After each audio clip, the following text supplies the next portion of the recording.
বিসমিল্লাহির রহমানির রহিম। আমার এক ছাত্রী, তাকে কনকের অঙ্ক বেলনের অঙ্ক শেখাতে যে সে বলছে কি যে আমার বডির আয়তন কী করে, আমার বডি কতটা মাংস আছে তাই বের করে দেন।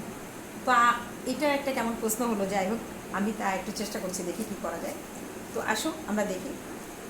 এখন তাহলে ছাত্রীর আগে আমি মাথাটাই আঁকি গোল দিয়ে, হ্যাঁ আঁকা যাই হোক।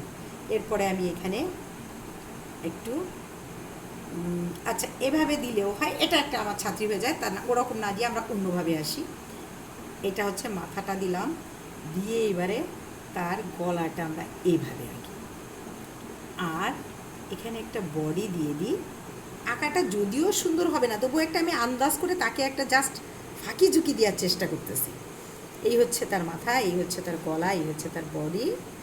আর এবার দুটো পা এখানে দিই, এইরকম দিয়ে দিলাম। দিয়ে এবার এখানে আবার দুটো এখান থেকে একটু জুতা পরাই, পা দিয়ে দিই একটু, এই যে হালকা একই রকম দিলাম একটু ফাঁকি দেওয়ার জন্য, ঠিক আছে। আচ্ছা যাক, এটা হচ্ছে, তো এটা চোখ। এখন আমরা যদি তার কতটুকু মাংস আছে বডিতে আমরা দেখি, তাহলে একটা ধরে নিই, এই বৃত্ত এখান থেকে, তাহলে এটাকে ছুটাই নিয়ে আসি, এটা ব্যাসার্ধ, এই আরের মান আমরা ধরে নিলাম 4 সেন্টিমিটার। এমনি জাস্ট বোঝানোর জন্য এটা 4 সেন্টিমিটার। তাহলে এইটার আয়তন কত? তাহলে এটার আয়তন কত মাথার? তাহলে মাথা লিখে শেষ করে দিই, 4/3 পাই আর কিউব ঘন সেন্টিমিটার হবে। তাহলে 4/3, তাহলে 4/3 পাই আর কিউব ঘন সেন্টিমিটার। তাহলে আমরা দিই এখানে কত দিব, এখানে আর এর কত, তাহলে 4/3 পাই হচ্ছে 3.1416 গুণ আর হচ্ছে কত 4, যেহেতু 4 ধরেছি 4 কিউব ঘন সেন্টিমিটার। তো এখন এটা তাহলে আমরা কী করতে পারি দেখি, 4 কিউব তাহলে 64 হবে, 4 4 16 64, আমরা 1 চান্সে 64 লিখে দিই।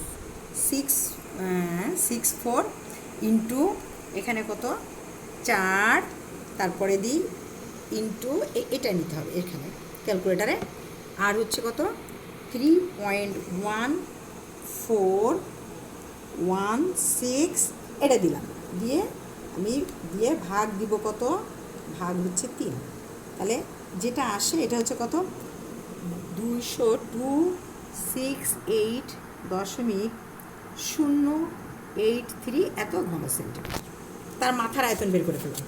আচ্ছা এবার আমরা আসি গলা।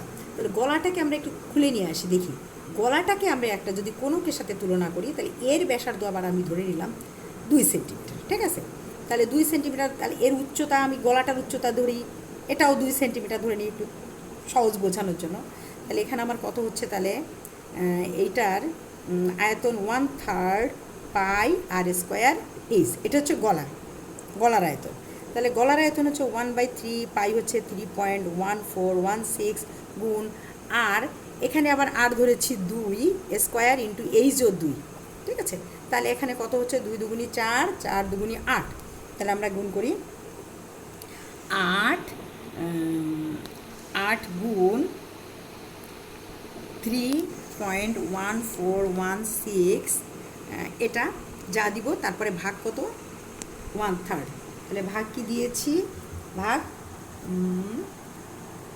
3, তাহলে এটা কত হলো সমান 8 দশমিক, তাহলে 8.3776 এত ঘন সেন্টিমিটার। এটা গলা পেলাম। এবার আমরা বডিতে আসি। তো বডিটা হচ্ছে, আসলে বডিটা একটা আয়তকার ঘনবস্তু, তার দৈর্ঘ্য ধরলাম আমরা 12 সেন্টিমিটার, কথার কথা এইদিকে, আর 12 না কম ধরি 8 সেন্টিমিটার, আর এইটাকে ধরলাম 12 সেন্টিমিটার, আর এর একটা আমার বডি একটা মোটা আছে সেটাকে ধরলাম 3 সেন্টিমিটার। তাহলে এর আয়তন কি, তাহলে ABC বডির আয়তন, তাহলে আয়তকার ঘনবস্তুর আয়তন কি, দৈর্ঘ্য গুণ প্রস্থ গুণ উচ্চতা, তাহলে এর আয়তন কী হবে, তাহলে এটা হচ্ছে আমরা বডি লিখি, তাহলে বডিটার আয়তন এ বলতে কত, দৈর্ঘ্য যেহেতু 12 আর প্রস্থ হচ্ছে 8 আর উচ্চতা হচ্ছে 3 ঘন সেন্টিমিটার হবে। তাহলে এবার কত দেখি, 3 × 36, তাহলে আমরা লিখি 36 গুণ 8 দিলাম, দিয়ে কত হলো 288, তাহলে আমরা এখানে লিখি 288 ঘন সেন্টিমিটার।